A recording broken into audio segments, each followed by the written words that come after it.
Okay, we are in the 2025 to 2027 long-range plan, which is a combination of strategic planning and financial planning. It allows us to identify and address issues that may affect our long-term future and make a plan for addressing them both on the financial side and the strategic side, as well as the development of a two-year work plan. Last week, the council confirmed the goals as they appear and described in report number 1.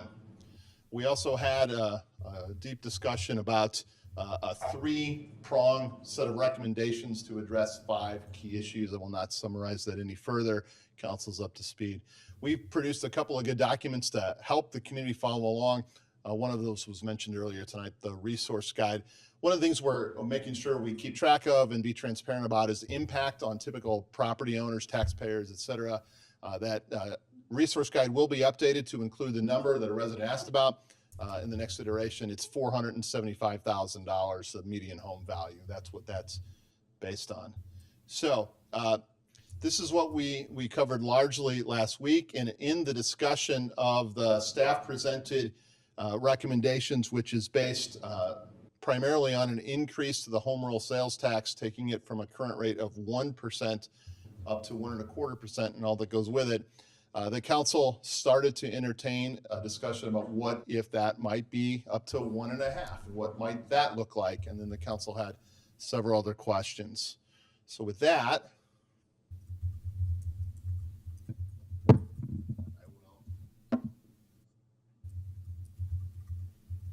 forward back over.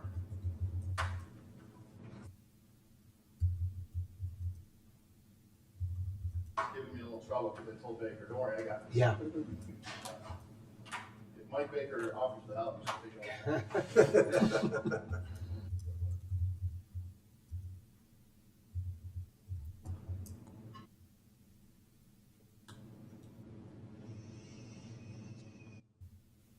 Okay, so last week we heard several questions about what are the alternative revenue sources that may be available to this village council to address the issues that are on the table. And so we produced a supplemental report, which has a pretty detailed alternative revenue analysis. So I'll walk through that right now.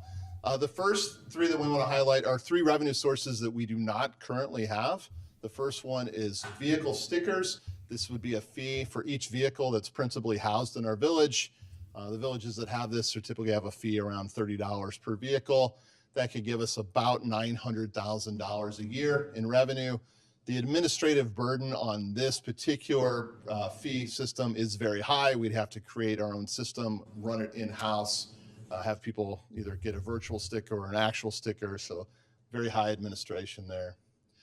Another revenue source that we could talk about that we do not currently employ is a streaming tax. It's a tax on streaming services. Think Netflix, Amazon at your house, those kinds of things. This is not well used in the state of Illinois. There's only a couple of communities that have it.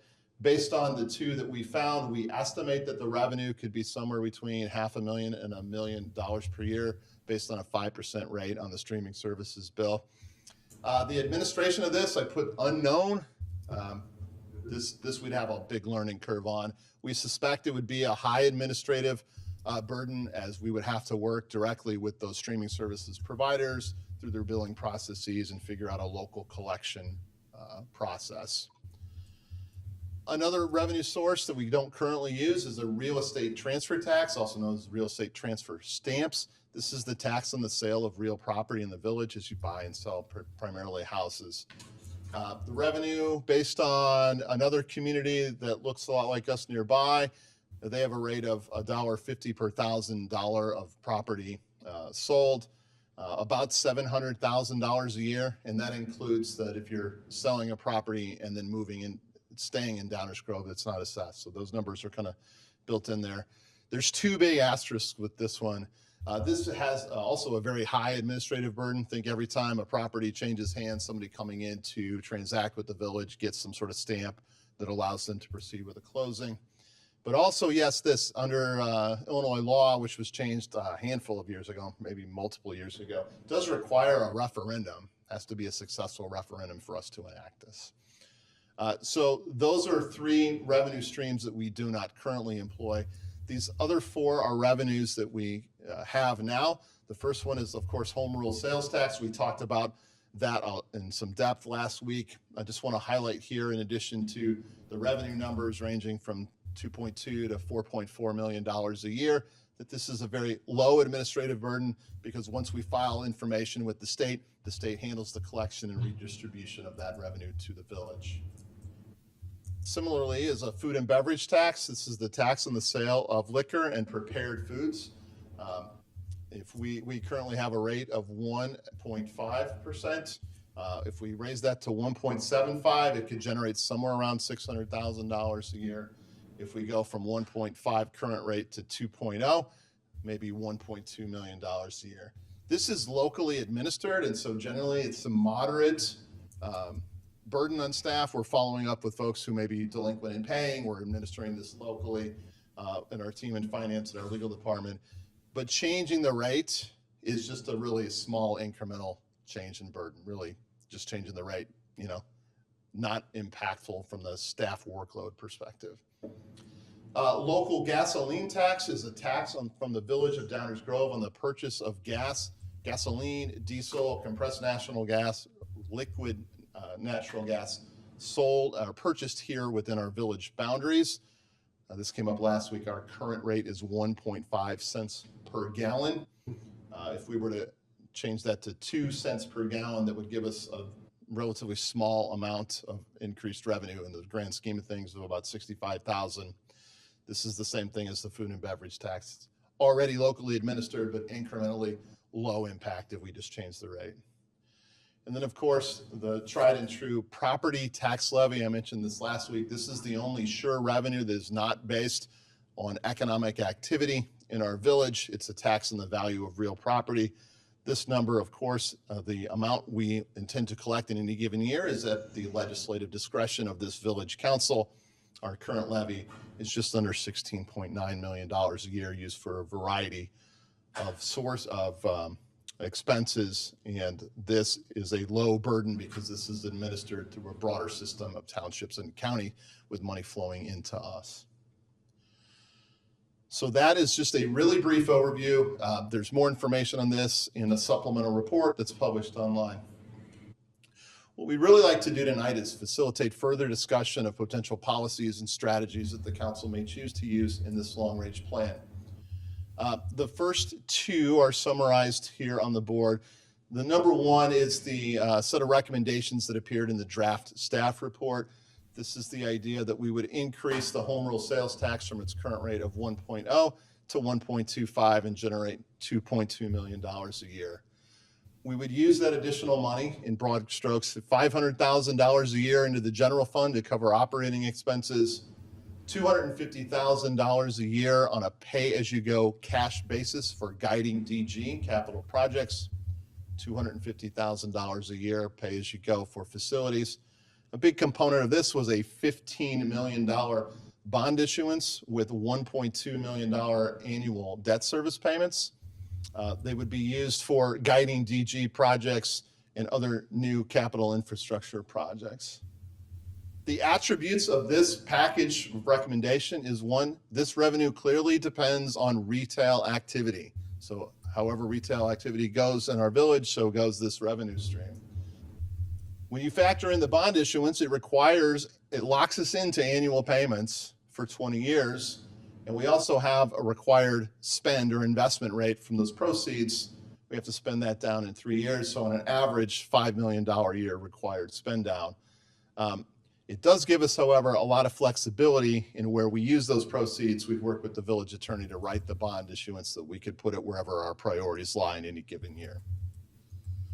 The second recommendation is basically built on recommendation number one. This was generated by the council last week as an idea.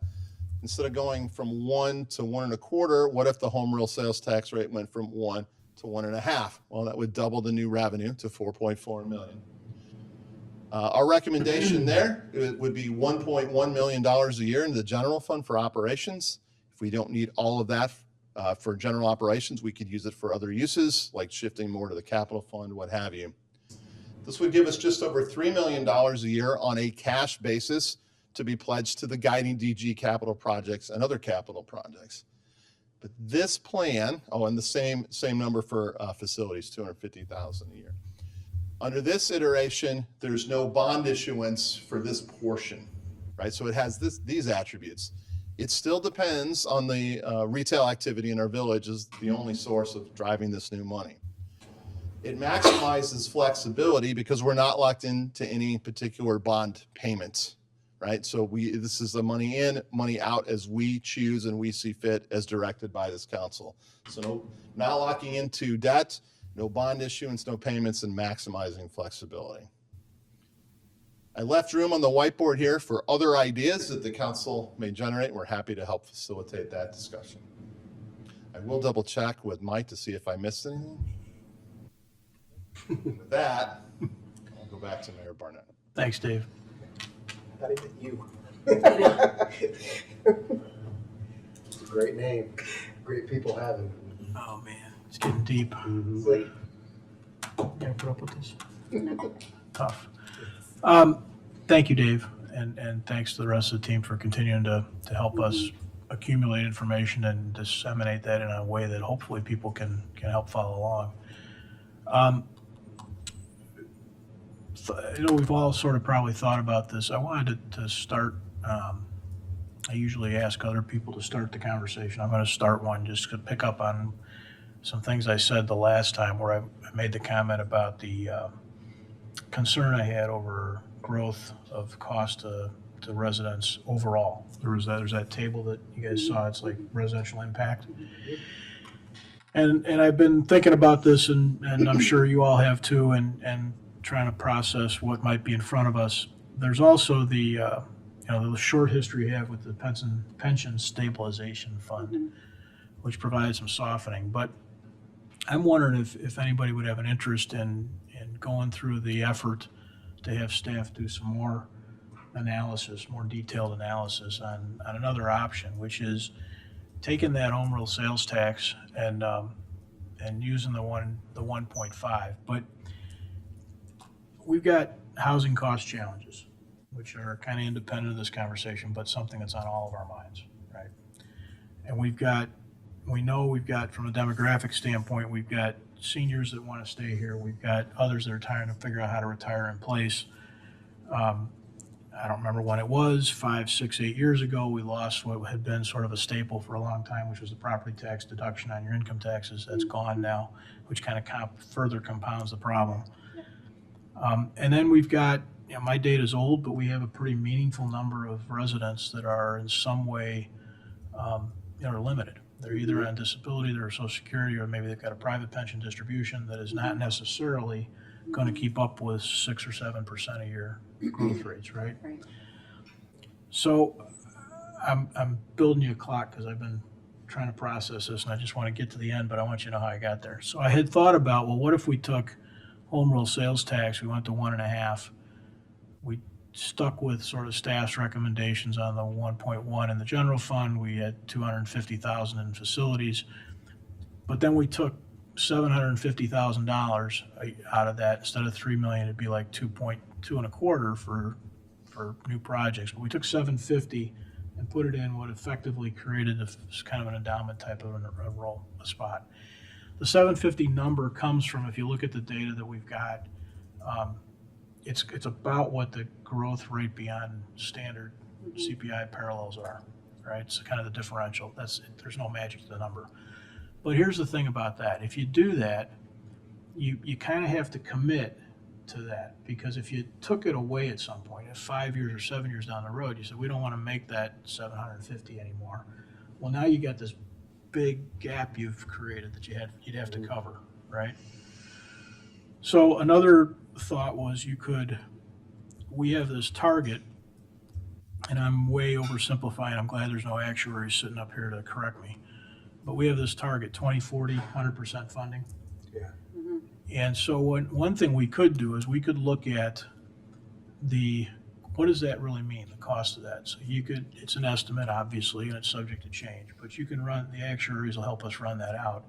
What is the cost and what is the growth rate? So if you peg today at 0, you've got a total amount due over the next, between now and 2040. minus what we're paying right now, right? So you get that growth component. What if we just finance that growth component today? You might find, and this is why I want to ask staff to consider this some more, you might find that that number to service that debt at that point is somewhere very similar to the 750 or the growth component. And what you would do then is you would sort of set that, I don't want to say set it aside, but once we get to that 100% funded, you're really only, your future liabilities are really only the expense rates, right? And so you would have the opportunity perhaps to push that kind of out of our conversation to some degree. It doesn't make the cost go away, but as opposed to every once in a while, every 2 years, having this conversation about what are we going to do about this pension thing that we know is on a ramp, it might set that aside. And you know, Dave said it, we all said it last week, the retail activity dependency is a little scary for everybody. But the pension obligation component isn't a choice. Most of the other stuff we're talking about are choices. So I've got a bunch of nonsense I wrote down on a piece of paper as I was playing with it that I'd be happy to share. But I'm kind of interested in pulling that thread a little further of how do we mitigate the overall cost to residents in the foreseeable future. So I thought I'd start throwing that. It's a continuation of last week's conversation. Fill in a couple blanks there. That idea is sometimes referred to as pension obligation bonds. So think, how much do we owe currently in unfunded liability in the two funds?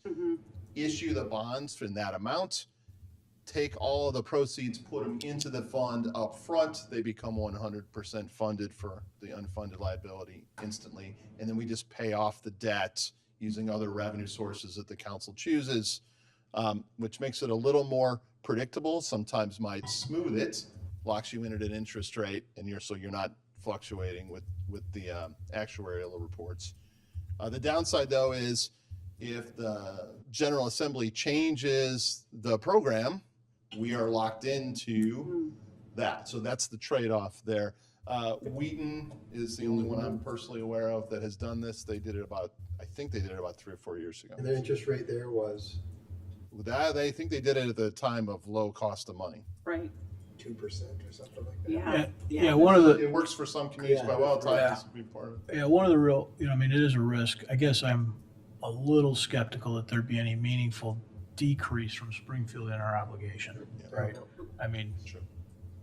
it's a risk that we would have, sort of borrowed and began a payment process on something we didn't actually have to pay, but it seems pretty stretched. And then I just wanted to verify, Mayor, that up to 1.5, so it mirrors option 1 on the front end, 1.1 a year in the general fund for operations, and then we could transfer if we don't need it, the 250 for facilities, and then as an example, 750 earmarked towards public safety contributions, and then whatever that math is, that becomes the balance of that 4.4 is for guiding DG. Yeah, that was napkin kind of stuff. The question for my colleagues is this something that's of enough interest that we would ask staff to spend some time truly modeling it up? So are you suggesting that we do the bonds or that we just continue the fund that we have now?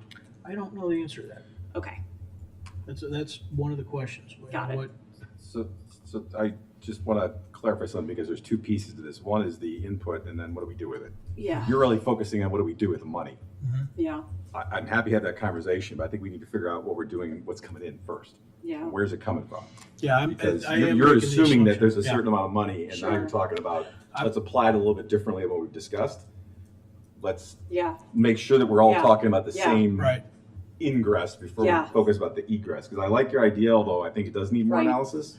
So Yeah. you're right, Martin. The ingress is Yeah. is a precondition to this and conversation. Yeah, and the- that's where I'm a little bit worried about the bond portion of it. So you guys are both right. And that's why I didn't just come out and say, let's do a bond, right? Because we don't know the input, and a Right. bond is still the debt that we were all sort of worried about taking on last week. Yeah, What needs to be, I think, kind of kept in parallel or in the margin of all those conversations is that the expenditures I'm talking about are not voluntary. right, right, We are going to pay, and Yes. we can estimate it right now, some number over the next, whatever that is, 26 to 14 years. We're going to pay some number. And it'll move around as the actuarial tables change and as the fund performance changes, it'll move around a little bit, but that number is going to be an expenditure sitting in front of us, and it's gonna drive growth of the cost of living here at a higher rate than probably the other side of that equation for most people is gonna be. So that's what's sitting in the back of my head. So this is a way to mitigate that up and down. Yeah, Yeah, right. right. Like what we were trying to do with the stabilization Yeah. fund, Richard, Yeah. so. And to Leslie's point, stabilization fund would work if we committed to it. Correct. Right, so what I was thinking from, is it okay if I get started kind of Yeah, with all of jump this in. and get to Yeah, that? I should probably let other people go. Go ahead. So, from the sources, I have no interest in doing the vehicle sticker streaming or the real estate transfer tax. For the money that we're getting and the administrative costs, it doesn't make sense to me. Plus, I'm not quite interested in introducing something to residents only when we are talking about trying to mitigate the impact on residents to begin with. So for me, those are all a no as of now. I am actually interested in increasing our home rule sales tax to 1.5 and our food and beverage to 2. To me, when you're talking about increasing those by 0.5%, again, we're really saying 50 cents per $100 spent. That per bill is not a significant percentage, and there again, we are spreading it out to, yes, residents, but also some non-residents who are coming in and enjoying the municipality as well. And especially food and beverage is at least a little bit more discretionary. And that gives us a little bit more buffer and a little bit more space to do some of the things that we're talking about up here. And as talking to some other municipalities, some other council members elsewhere, looking at what some other conversations that folks are having, it appears as though a lot of municipalities are doing kind of the same thing. You know, really trying not to raise the property tax levy too much and put too much of a burden on people's bottom line, and trying to just do really small increases but spread out a little bit further in things like sales tax and food and beverage tax that way. So that would be my preference. And I really would like to avoid issuing bonds if at all possible because of the uncertainty. So, you know, even beyond what we were talking about last week, now we have the potential for entering into war. You know, we saw a lot of escalation today with Iran. So I am very concerned with the idea of issuing bonds in an incredibly volatile year. If things end up kind of calming down and being okay this year, then, you know, we could look into it a year from now for 2027. But I would rather kind of see what we can do in the next year with some of these revenue sources that we have, and hold off on the bond issuance. But I am definitely interested in maintaining our fund, our pension stabilization fund, and saying I would be comfortable committing, you know, a certain number and having staff look into that and saying, you know, we will commit a minimum amount of, you know, X number of dollars, assuming this is what we think in terms of growth will at least make this less painful for folks with the ebbs and the flows over the next, you know, 15 or so years. So that is something that I would be interested in. So I'm going to repeat it back and make sure I got it right on the board. This is a combination. It would be raise the food and beverage tax to 2%, which would generate about 1.2 million in new revenue, and increase the home rule sales tax from its current 1.0 to 1.5, generating about 4.4, which is a total revenue increase of 5.6. One of the key components to this is no bonds. Another key component to this is consideration of using some of this revenue towards required contributions to the public safety pension, part of the exploration that you were talking about. That would also protect against poor economic performance. When you raise these rates and other bad things happen, that gives us more room with this larger number. And I think last week you talked about concerns about Medicaid and GEMT, so that would provide a buffer to those potential outcomes as well. Thank you, Commissioner. Yeah, Leslie, too, every time you talk about, you know, picking up some revenue from others or other outside the village, that's a super important thing. You know, I mean, Leslie's made that point a couple of times, and we talk about it with EDC. We kind of hint around it a lot, but it is right now, at least as it relates to our pension service, we're not really leveraging what we spend a lot of time trying to encourage and promote. Because that's entirely, right now, it's sort of entirely burdened on the property taxes. So that would help that. Tammy, go ahead.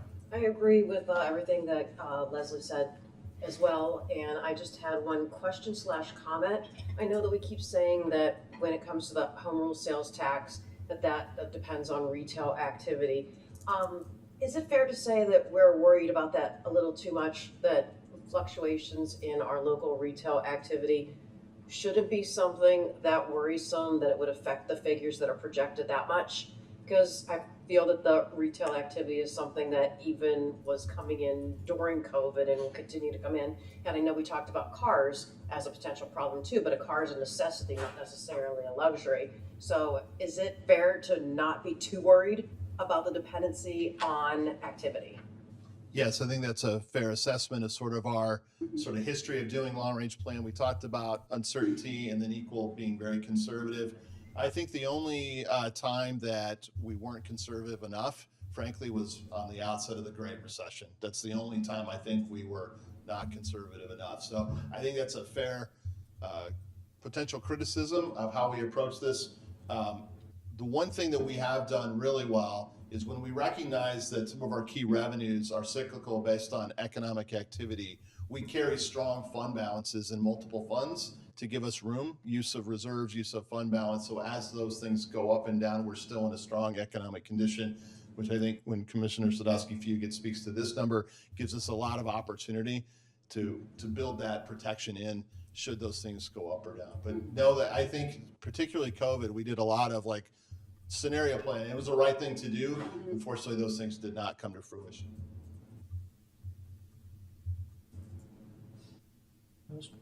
What else? Chris, go Okay. ahead. Mark, after you, Chris. Okay, thank you. Okay, so I appreciate that thinking, Mayor. I think that is an interesting approach. I had followed along with Wheaton and what they did, and they market time that well. I think I would want to, so if the question is, should we have more analysis, I would support that to understand what that might look like in terms of cost of money and all that goes into borrowing. But I think it's an option that I would want more information on. As it pertains to the remainder of the items, I think I could support the 1 to 1.5. I think that puts us pretty much square middle, maybe top middle of our neighbors. And I feel like given the fact that we have only raised it once in the last 12 years, 15 years, it's been a while. I think makes sense. Food and beverage, I hadn't looked at as closely, but I think I could get behind that. We did raise that, I think, in 21. So I just have to understand, So I have to understand what that would mean. I am not as opposed to looking at some of these other sources. I think I wanted to maybe learn a little bit more. So I understand the vehicle stickers is a high admin piece. So I don't know, I think there's some technology in some of the communities that are doing that. I think many of the communities around us do this. That has made that easier to administer. So, but obviously I don't know the full extent of that. And then the streaming services was an interesting one to me. You may have seen the council question that I posed in terms of our cable franchise fees, right? Those are fees that we get from cable providers. If you look at the trend, the cord cutters have arrived. We are receiving, I would say, a significant amount less in fees that we would get from Comcast and AT&T subscribers, because folks have moved to the streaming service, myself included. So And my understanding was that it was maintained or managed by those services in terms of how those tax payments were made. So the high surprised me, maybe unknown didn't, but the high surprised me. Yeah, I think if it plays out, once you establish those systems, it could switch to low, because I think we are on the same page that Yeah. once you've made the connections with those streaming service providers, then it goes into their billing system and they remit it, much like the cable franchise processes where we just Yeah. check. So, you know, I don't love the idea necessarily of really any additional taxes, but I do think that is an interesting one that we should consider, given the shift away from, you know, it was $900,000, almost $900,000 a year that we were making off that, and it seems to be going down. I don't know that I'm crazy about the gasoline tax. I think the state just passed something that increased that. Feels like a kind of a double whammy. And then in terms of the property tax levy, and maybe Martin and Bob, you can talk a little bit about that or share some insight there. I know we haven't really raised that other than for pension for years and years. And I sort of feel like, and I like that, but I sort of feel like at some point we can't keep going to the restaurant, people going to restaurants, and so I think I would be open to understanding how we might look at that in a way that's a bit more calculated or systematic. I think the EAV numbers that we've seen in town, the value of our properties as homeowners and property owners has gradually and in some ways steadily and in some ways has gone up significantly over the last 10, 15 years. Is what we do as a village feeding into that, the decisions we make and the services we provide? And should we be thinking about the levy not so, well, maybe tying it to EAV in a way that is transparent and it goes along with the value that we're creating? So a percentage on that. I haven't really thought that all the way through, but that's just an idea. I feel like EAV is something that we don't talk about that much, or at least, it's annual report kind of stuff, but I feel it's been, we've had good growth in it. And how do we maybe use that or others, and this is where I might look to you guys who've been here much longer, to help, for lack of a better word, sort of justify why that levy may go up, or a dollar amount that we might want to add to that. So again, I think I already said I'm open to the discussion on the bonds for the pension commitment or obligation, I should say.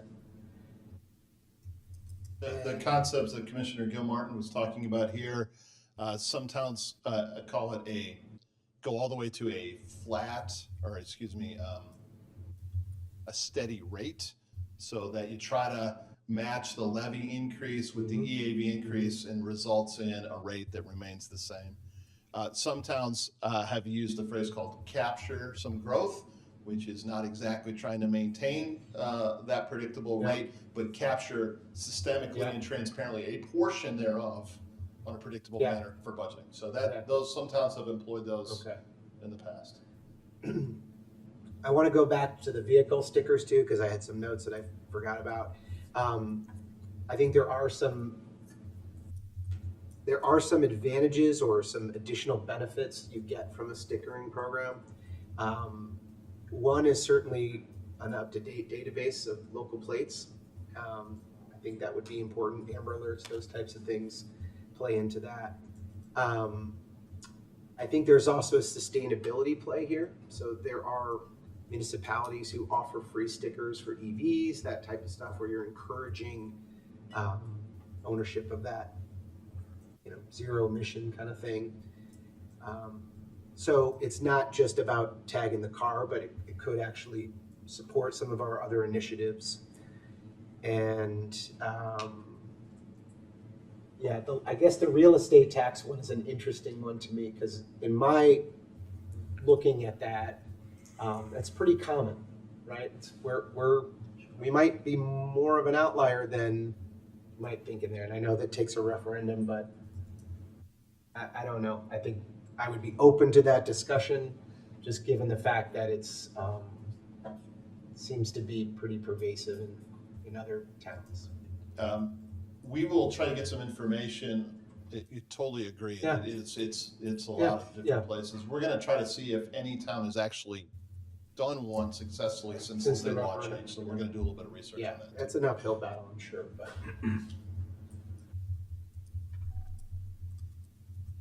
I think that's all that we're in now. Mark, you want to Sure. jump in? In no particular order, in the philosophy, and I'm not saying it's right or wrong, the philosophy has been for some time, and it's similar to what Commissioner Sadowski, if you could said, is that we can minimize the extent possible taxes that impact people simply for living in their homes, or getting to work, or things like that, but trying to make it more consumption-driven taxes where you don't have to go out to a restaurant, you don't have to buy a big screen TV, you don't have to stream this. I mean, there's things that you can do to control it. That's just been a philosophy that we've tried to follow to a large degree, to make Downers Grove a more desirable place to live. Obviously, other communities do different things. So again, it's not right, it's not wrong. That's just been the philosophy, and it's been pretty successful. But we have obviously changing times. So personally, and I'll come back to property tax in a minute. I would prefer to stick to only increasing property taxes to address our pension issues, because we don't have any choice. That's not something we can dictate. We're told by the state they make these very large contributions, and there is a tie to things like police and fire that it seems to be very appropriate connection to property taxes. Real estate transfer tax, I've never been a fan of generally. Obviously, the referendum issue would solve that one way or the other. We'll find out what the answer is. I mean, if the residents want that, then they can vote for it. If they don't, then we don't have it, but it's not something we can implement ourselves. So in some respects, it's outside of our control, and it wouldn't happen this year anyway. If it were to be pursued, I think it would be super important to identify specific capital projects or some projects from guiding DG that would support, because otherwise I think if we just say, yeah, we need some more money, let's go out to referendum, that's not gonna work. But now we have all kinds of wonderful projects that we've identified in guiding DG and otherwise, so that might be something down the road. Vehicle sticker, to me, I know we may be an outlier on it, but it's something that, again, just historically, the community has not been that receptive of. Community changes all the time. I also feel it's a little bit of another kick in the shin of people in cars, so I'm a little bit reluctant to do that. Gasoline tax, it's not going to generate the kind of revenue we need, and it's so price sensitive. People will drive next to town, and you're not going to get the money. I mean, it just does. It's classic example where the higher you raise that, the less money you actually bring in. That's just been the experience. You intrigued me with the streaming. I hadn't thought of it that way. That was not on my list to consider, but I actually would be open to some more information about that, because if it is, I don't want to say truly, but if it is sort of, well, this is going away, so we're going to even it out over here, I'd be open to exploring that. I just need more information. I hadn't thought about it that way before. I appreciate you doing that. I do think it's very smart that we expanded this conversation before we refocused it. Every now and then we have to do that and think about what else there is and why or why not we've been pursuing it. But subject to some more information, things like that, where I'm at right now is what I'm calling option one was the original staff recommendation of a quarter percent increase in the home rule sales tax and issuing bonds. So we generate about $15,250,000 for capital and guiding DG projects. I want to pause there because everything we're talking about is less capital in guiding DG projects. No matter how you look at it, anything other than what staff's recommending, you take the borrowing out, the projects don't happen. We're down to maybe $3 or $2 million for guiding DG and capital projects. That's just a given. Then we're really talking about where does the $3 million come from, and what do we do with it? And just to digress for a question, I'll reiterate, Mayor, that the idea of taking some portion of that, which means even fewer guiding DG and capital projects, but looking at trying to mitigate long-term impact to property tax increases for pension support, that's an intriguing idea. Again, I think there's more analysis required. While I agree, I don't think Springfield is going to make our lives any easier at any point in time. Part of me is just scared to death because if we lock into something long-term, they're going to pass some legislation in 5 years and we're going to say we're stuck with this. So part of me is that flexibility, but I'm intrigued with the idea and would like to know more about it. But again, that's a what do we do with the money? Let's go back to what money we're bringing in. I, like my colleagues, would support 50%, not 50%, but a 50-cent increase on the home rule sales tax, so going from 1 to 1.5.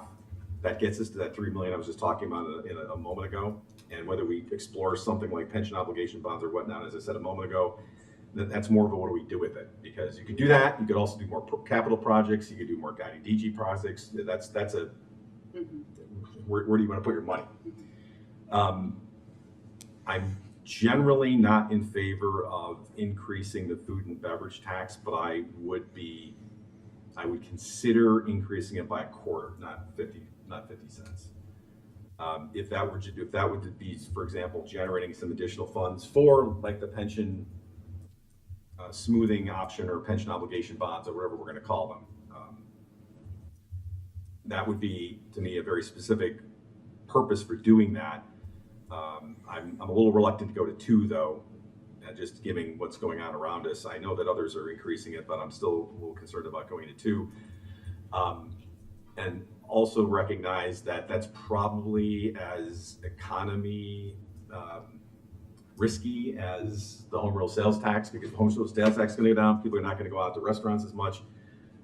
So while we are broadening our base a little bit, I think both of those are very susceptible to economic conditions. But that just means that we have less money coming in, so all the more reason not to borrow, and all the more reason that we may end up doing fewer guiding DG and additional capital projects. But that's a very classic, see what happens. If things change in 2 years and the money's coming in, great. If the money's coming in 2 years and things look more stable, or some of the concerns we're worried about right now don't manifest themselves, then we can go out for bonds. We're not restricted from going out for bonds later if and when we feel comfortable doing that. But I agree that right now, I think we got to sit tight on taking on additional debt. We have a responsible amount of debt. I'd like to keep it that way. And I also, again, going back to the flexibility, don't want to be committed to a payment stream that we may regret later. Let's see how things go, and we can always issue bonds later for, again, guiding DG or capital projects. I do understand, though, that in other times, getting a very advantageous bond offering to have that pool of cash that you then can apply to your projects makes a lot of sense if you're willing to commit to that payment stream, which sounds like we're not necessarily crazy about right now. Going back to property taxes. If there were an increase in property taxes, and as I said, I'm not generally in favor of that for the reasons mentioned, but if it was going to happen, I would want it to be very project specific or very program specific. And what are we raising the property taxes for? With pension obligations, that's a real simple one to explain. We're required to put in all this money. It supports your basic municipal services. That makes sense to have that on property taxes, and we can't control the amount. We can't say we don't want to pay it. If we have identified capital projects or guiding DG projects that we want to say to the residents, hey, if you are okay paying whatever it is amount more in property taxes, because you will receive as a community this which will be in many respects, not exclusively, but largely a benefit to the residents of Downers Grove, I could get my head wrapped around that. And obviously I'm not prepared to have that conversation about what that is right now, but that would be the concept. I think I'll pause there. I want to just touch on one more concept, and I don't want to speak for necessarily councils before, but kind of in response to your question. If you tax property taxes, Martin made the point that the pension component is sort of this direct tie to the services we provide. If you tax a rate, which some communities do, which allows you to capture EAV growth, there's an obvious benefit financially to the village's revenue side. But you're kind of taxing unrealized gains at that point. People are in those homes, if I keep starting from this point of I'm trying to find a way, I think Leslie was, suggesting a similar thing of minimizing the burden on people to stay. And so whether that's vehicle stickers or stormwater utilities, there's always a burden. But if you start taxing a rate, then the people's value of their home goes up and their rate to us goes up, or the dollars they spend for us go up, and they haven't realized that. They may be someday going to realize it. But that's always been, you're asking my philosophy and history. We've been trying to find a way to make sure that people can stay. And that's it. It's just that simple. There's at least two other ways to do property taxes. Both of them would generate more revenue for the village. But that's been kind of my thinking on that. Yeah, I think more clarity. I appreciate that. I think for me though, county does that, right?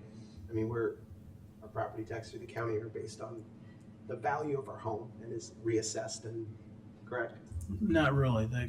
What they're using the value of the home just to determine how much your share of that tax is going to be. So, That's the way we're doing it.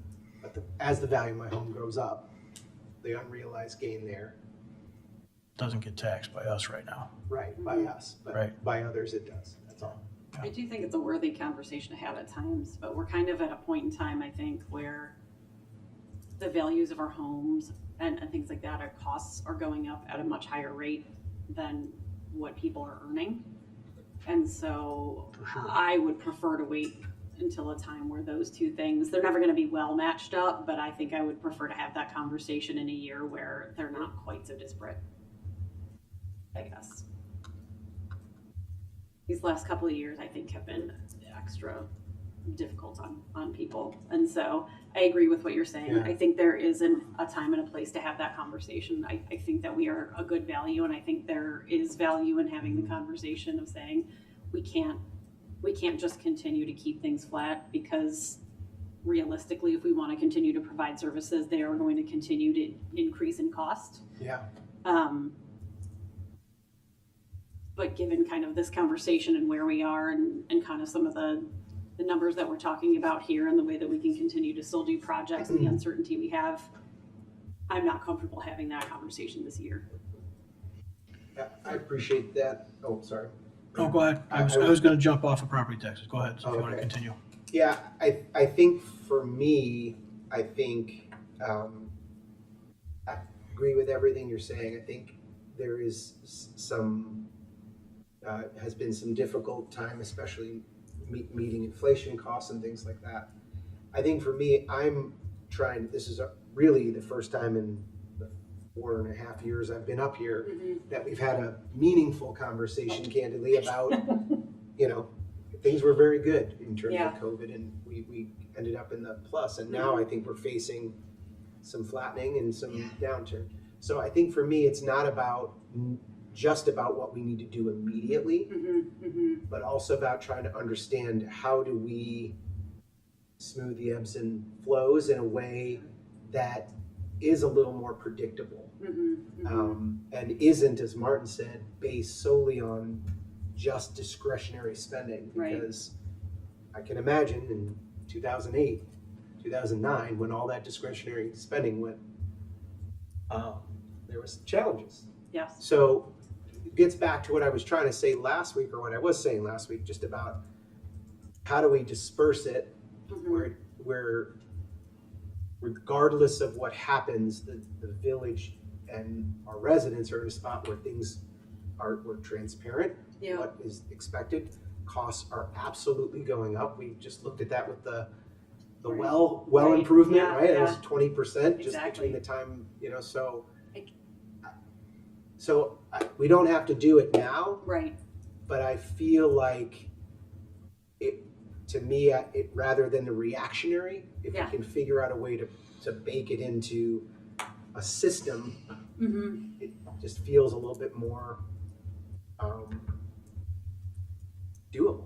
yeah, and I wonder if we are able to kind of come up with something with some of this pension stabilization, if that might make Yeah. it a little bit easier for us to kind of have those conversations, to where if we kind of can have a little bit more of an expected contribution each year, it'll make it a little bit easier for us to have some of that predictability, to where we can say, okay, now, we can prepare For sure. in that way.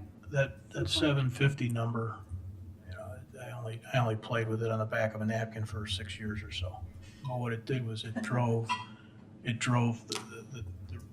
basically drove the required increase for pensions to zero. You've been drawing on a napkin for 6 years. It's a big night. Big nap. Yeah, this is how It's we, like one of this those is little how we jumbo struggle, this rolls is how, that another you- example how we struggle, right? But that's what it effectively did, was Yeah. it brought that pension contribution increase, so today's current contribution, to zero in future years. And so that would free up room for those kinds of conversations. Right now, what we're doing is we're saying to people, because of this pension thing, you're gonna pay 7% more next year, lump it. And it does get in the way of those Yeah. kinds of conversations. It's no small thing. Yeah. To tell people that you're gonna increase their cost to stay in their house back. Mike? Mayor, when I brought up the idea of the capture on the EAV at our last meeting, I just want to be clear that I was looking at that as an option, maybe in lieu of doing some of these other things. Mhm. I would want to know more about the pension obligation bond sort of idea, seeing how the math works out on that. And then when we talk about capturing EAV, I don't know what kind of money do we think that generates? And how does that compare to what we're talking about right now? Is it nothing? Is it way more than what we're really needing? Because I think it is appropriate to have some conversation about the output on all this, as opposed to just looking at the input right now, what we're aiming for. I just want to start with the input. Got it, understood.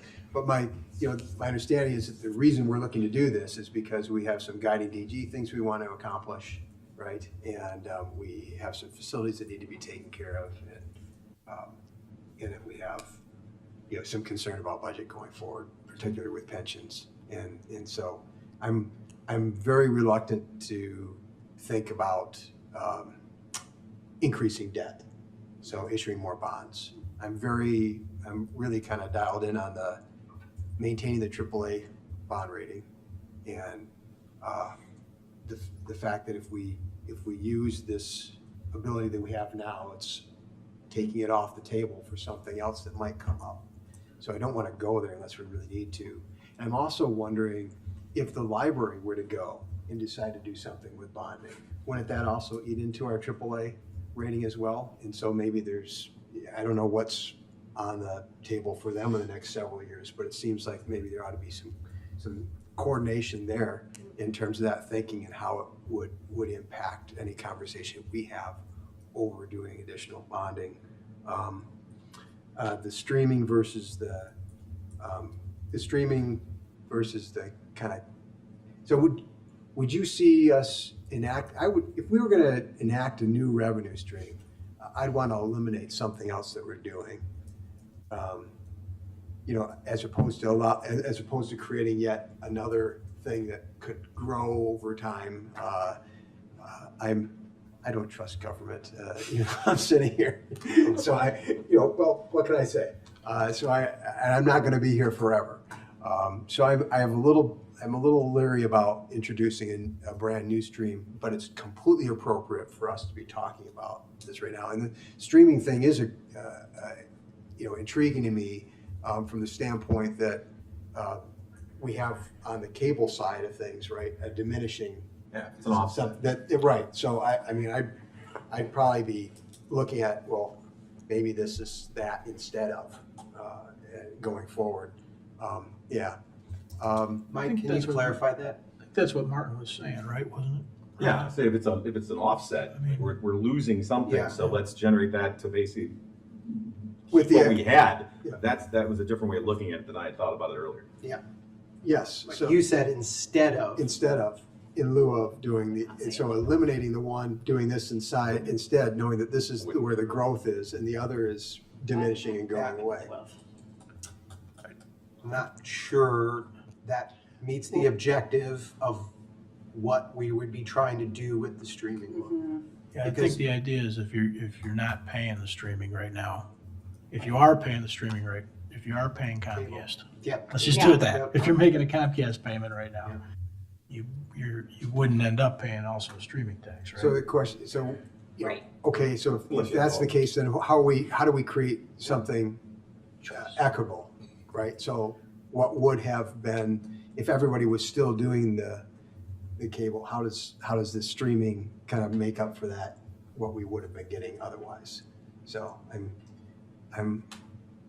Just, hitting the pause button on that, so. just to add a perspective, 5% on the bill is the same rate as the current cable franchise, 5% Okay. gross on your cable bill. So Okay. it's- Seems to be different, like I had some concern too on the streaming side, like the difficulty in trying to figure out who's streaming which service and how we know we're actually collecting, right? That's where Commissioner Gilmore was going. There might be some unknown, but if we figure out the unknowns, perhaps this isn't as high as we had described, maybe, you know. Got it. Yeah, but we wouldn't really be doing that. I mean, realistically, it'd be just like we don't know who has Comcast necessarily. Exactly. Comcast charges the tax and sends it to us.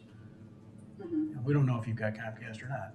Okay, But if you do, you're paying us a tax. We might audit them once in a while just to make sure things jive, but we don't. Yeah. Does that make sense, Mike? is, yes. I don't know, I mean, I hear staff saying unknowns, and then I have my colleagues saying, hey, it's really not that much unknowns. So I think it's both, right? So a couple things is in the previous generation of revenue sources, they actually had a franchise agreement with us, and we required them to serve the entirety of the community, as that's something we could do back in that era. And so we had a pretty good handle on how many people had Comcast, so we see the ability. So there's a little bit of both.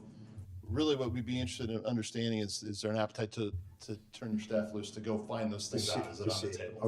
Okay. Well, so of those three, I'm probably most interested in the streaming, I guess. So I agree about the kicking the shin on the vehicle stickers. The gas tax, let me just say, I'm wondering, so it's 1.5 cents per gallon. The reason I brought this up last week is because what was in our packet was a $0.015 dollar. It was like a fraction of a cent sort of thing, because the way it was stated, as opposed to it's so.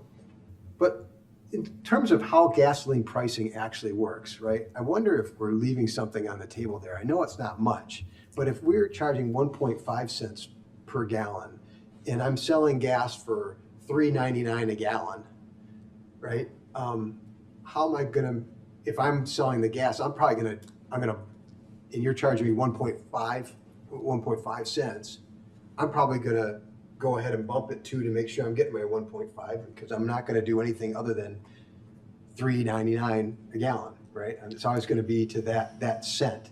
So by going to a partial cent, are we leaving something there? Are the retailers actually going ahead and charging more to make sure they're capturing? Is that how it works, or I'm not I think some of really- the other state taxes are also in fractions of cents, and so I think sometimes even the rates are actually They are. 3.992 if you really. Okay. So I'm not a gasoline retailer, but Oh, they I are. think that's the thing.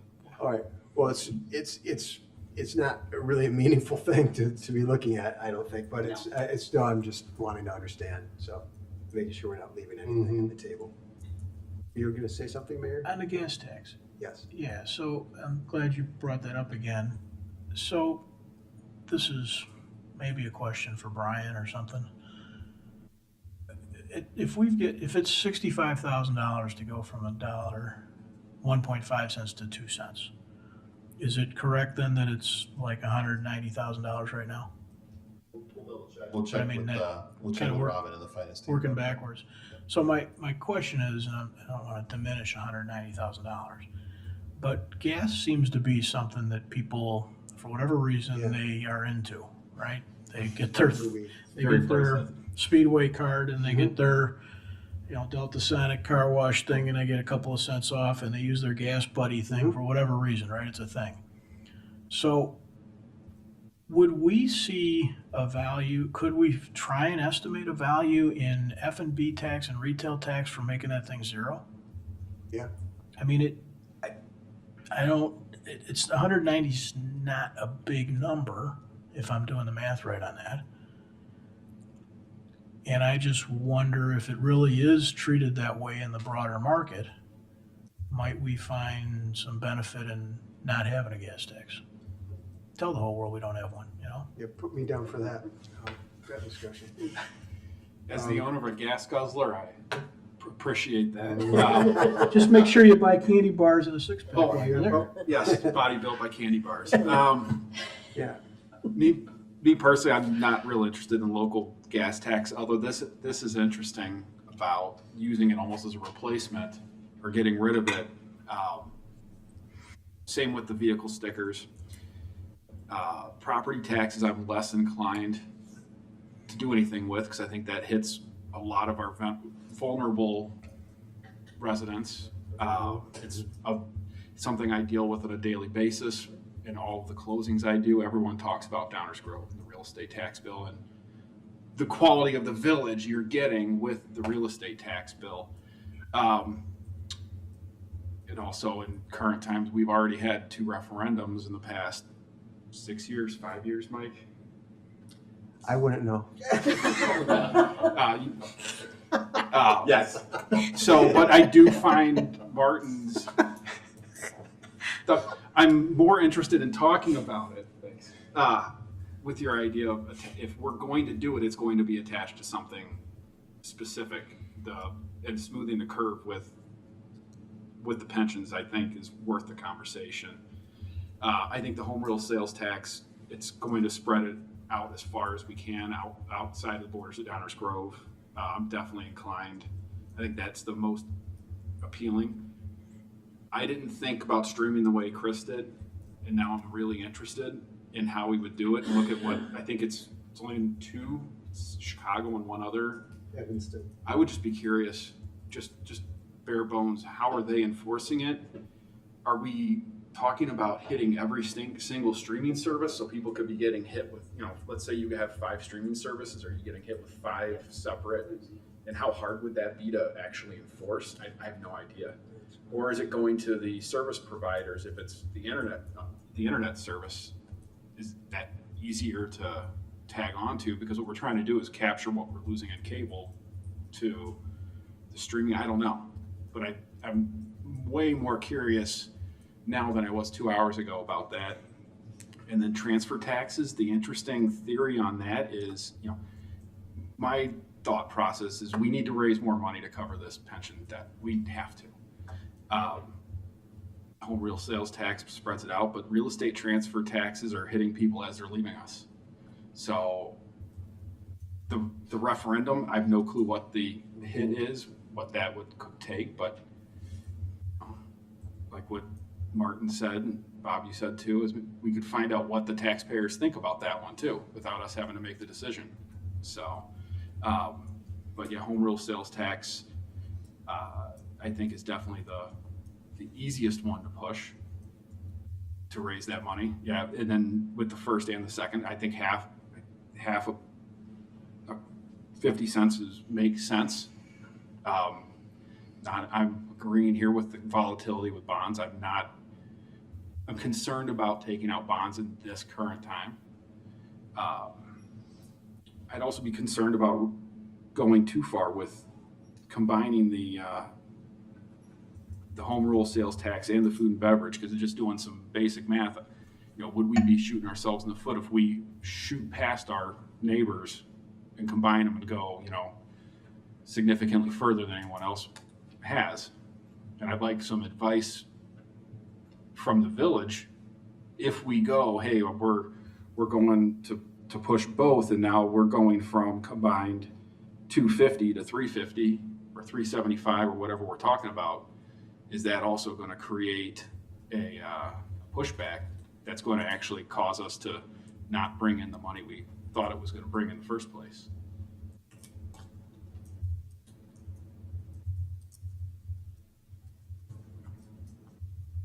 I'm all done. You good, I'm good.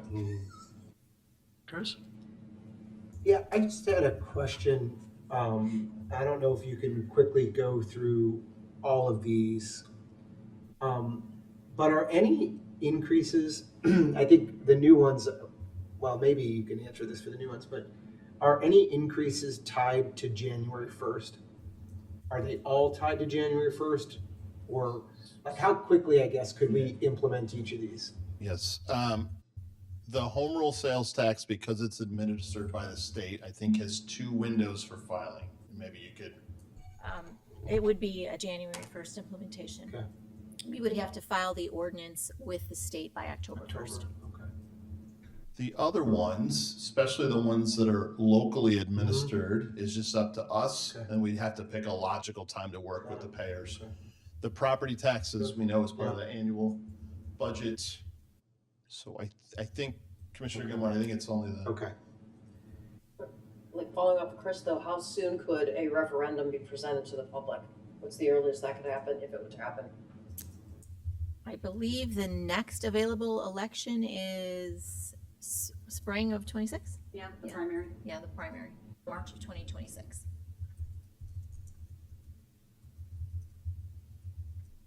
So that's just to get the referendum. Right. Yeah, that's, Correct.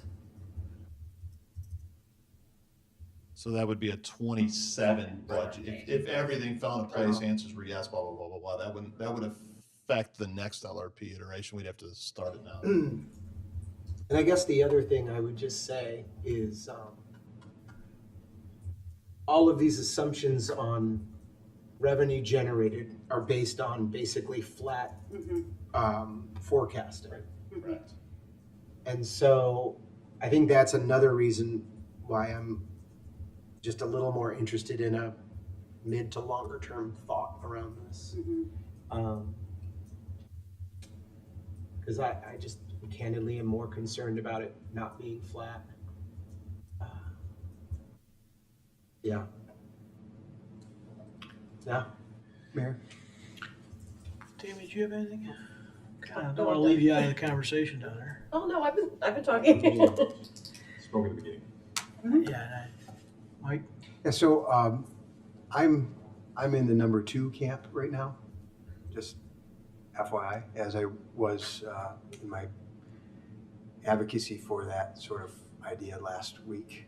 I like the idea that it's we're looking at consumption taxes, so there is the choice, and that also kind of And they capture revenue from outside the village. yes, spreads it out.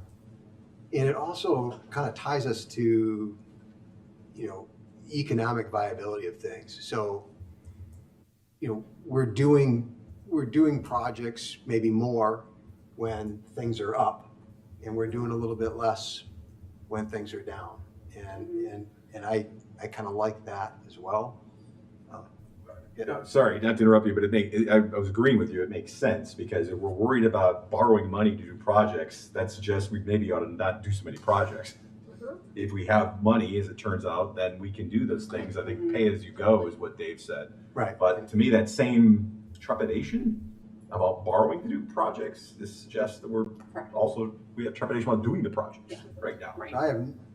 Except for the projects, like the pension obligation that we don't have. Well, that's not a project. Yeah, That's right, a not, yeah. that's a Like my that's an point- unfunded mandate. Right, yeah. Well, I was In my discussion about this before too, is that it just, I like the idea that we've got maximum flexibility with these kind of dollars to do what makes sense in the moment. And if we have a year that we can do more, we do more. I don't have any reluctance about doing these projects. We embarked on the whole Guiding DG project with the idea that we were setting the sails for the next 20 years. And so there's no hurry, to get things done. It seems to me having a little more focus on projects that do help to drive a little more economic growth, that's something I'm going to be most interested in.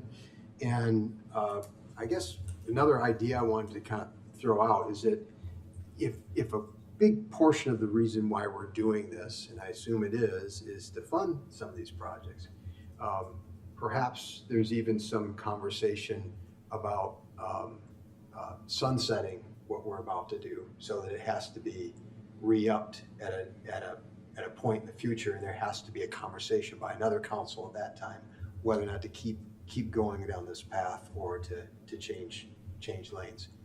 Just throwing the idea out. I'm not advocating for the idea. It's just something else to talk about. Things have been sunset before.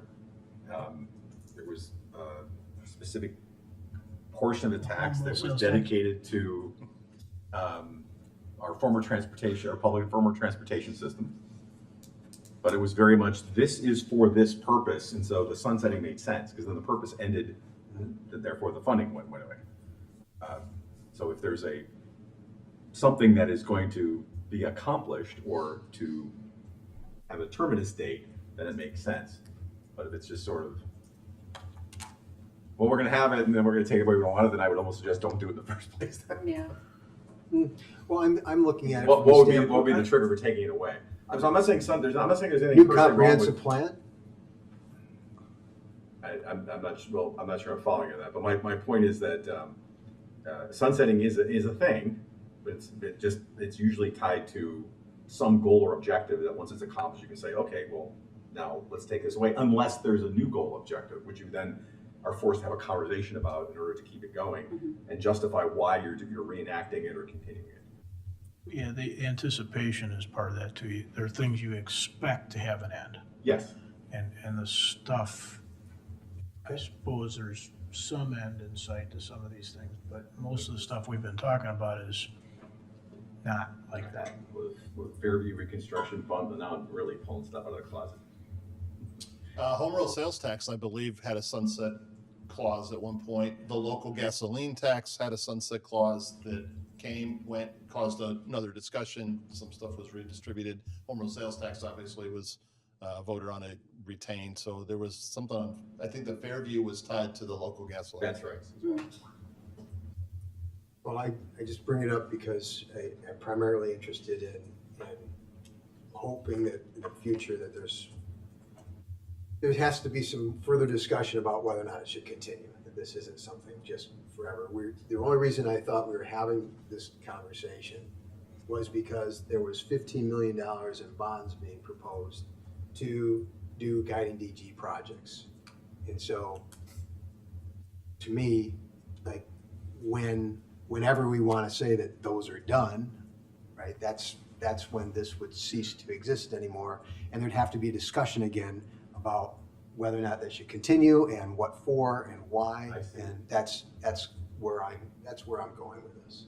I think the 15 million, Dave, jump in if I'm getting it wrong, but I think that was a little bit backed into Yeah.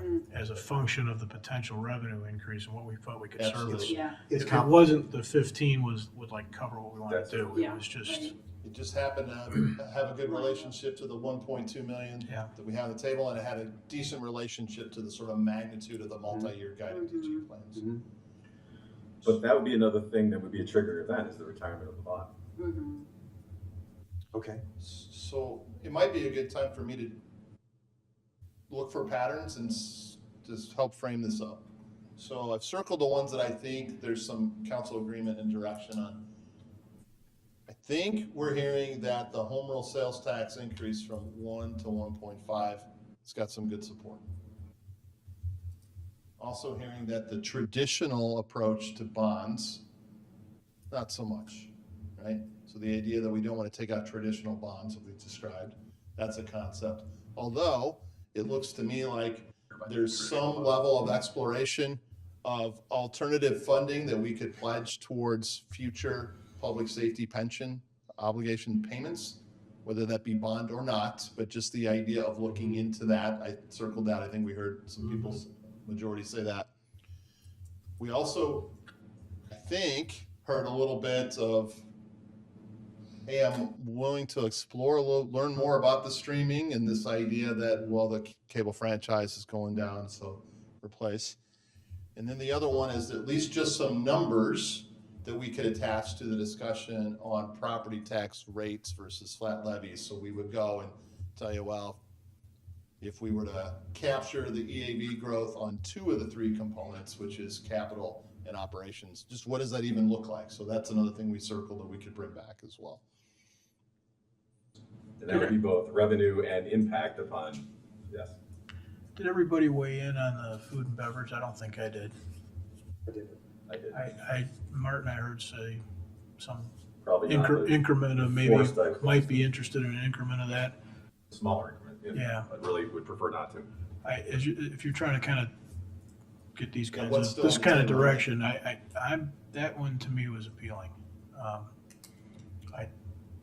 I don't know if 2 is the magic number or 1.75 is the magic number, but there probably is some flexibility there still.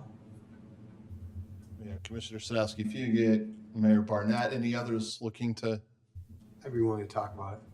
or anybody else? Commissioner Gilmartin? Okay. So not so much exactly the 2.0, but we can get Yeah, you some more yeah. information. And then Commissioner Rowe talked about the packaging and what our thoughts on the impact on the whole economy. Yeah. Okay. I guess I should do my in sum. So no to the vehicle stickers for sure. Lived that way too much in Chicago and hard to enforce. And as people have already mentioned, it'll be a big slam to people that require their vehicles to get to work to earn a living. Too hard of a hit. At this time, I'm leaning against no to the tax on streaming services. I don't hate the real estate transfer stamp idea like Cook County does, but the fact that this wouldn't even be something that was an option for 2 years makes me hesitant. I also support the raising of the home rule sales tax to 1.5%. I support a small increase in the food and beverage tax, and I'm on the same train with everybody's opinion on the bonds. Good summary. I'm fast.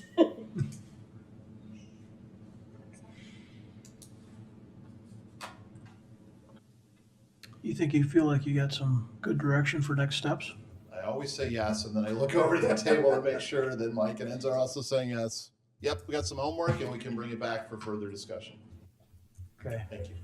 I'll, as we normally do, we'll take some input if there is any from those that are here in the audience tonight.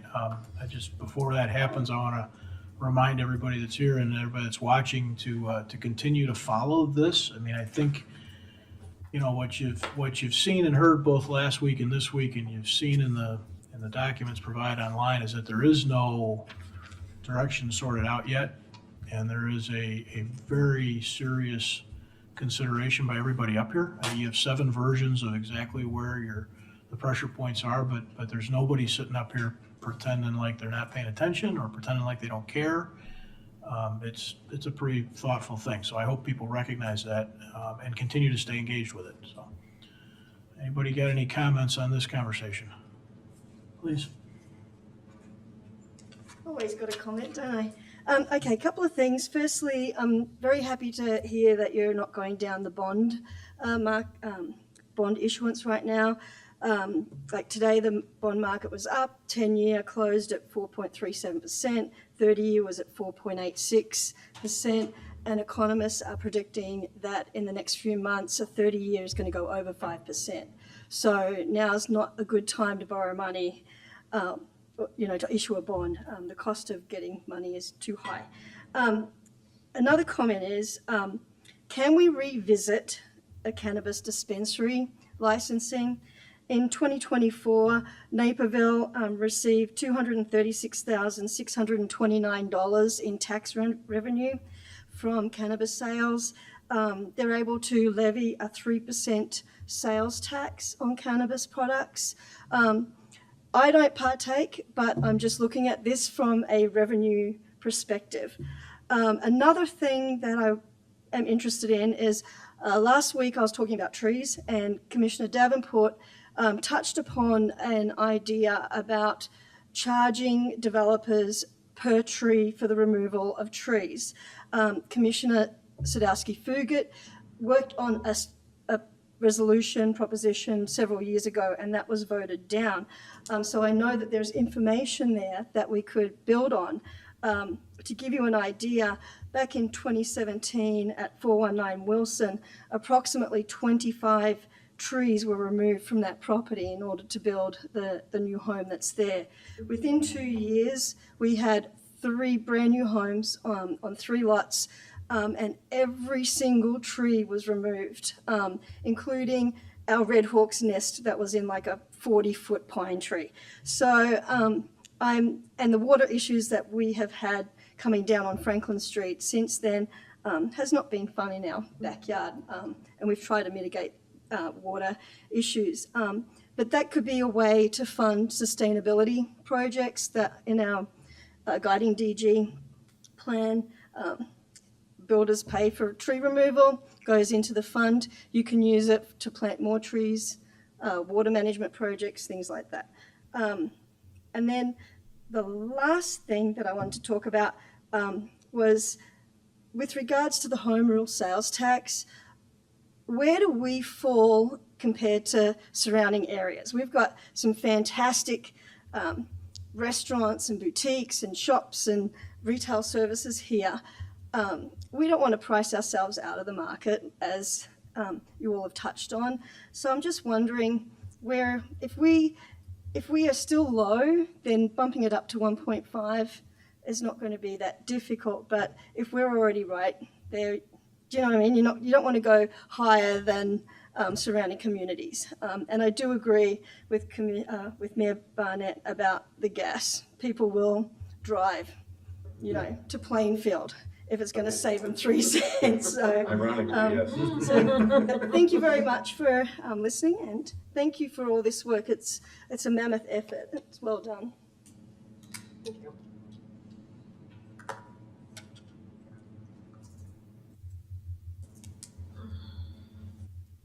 Point of information on the real estate transfer taxes and Mr. Tully's comments to keep people here. The state and county transfer taxes are imposed generally on the sellers. Local municipal taxes are on the buyers, so you will be charging them as they come in the door. It's a one-time hit for everybody, so maybe it's not so bad, but it's not going to be an incentive for people to come as opposed to staying here. As far as the guiding DG projects and linking projects, definite projects to an increase in taxes, there is no one program in that whole package of things that benefits the entire community. Most of them benefit a handful of people, or a very small percentage of the people in this community. If you bike riders or walkers, outdoor diners, what have you, it is not fair to raise taxes on everybody to benefit a few people who will enjoy those projects or not. If it's going to be anything, the liquor and food and beverage taxes ought to be imposed highly on the diners. For the improvements or what I wouldn't call an improvement, but the projects that are going to be happening downtown to benefit the restaurants, the people that are using it ought to pay for it. I do appreciate the considered discussions about the different revenue sources that you have, and I do appreciate the guiding DG resource. It is very helpful and it's very well written, but for that omission of the background data to make it very understandable and complex topics. And so I think you did a very good job about that. It's not a happy time as we're looking at the economic future to be talking about increases in any kind of taxes. So thank you.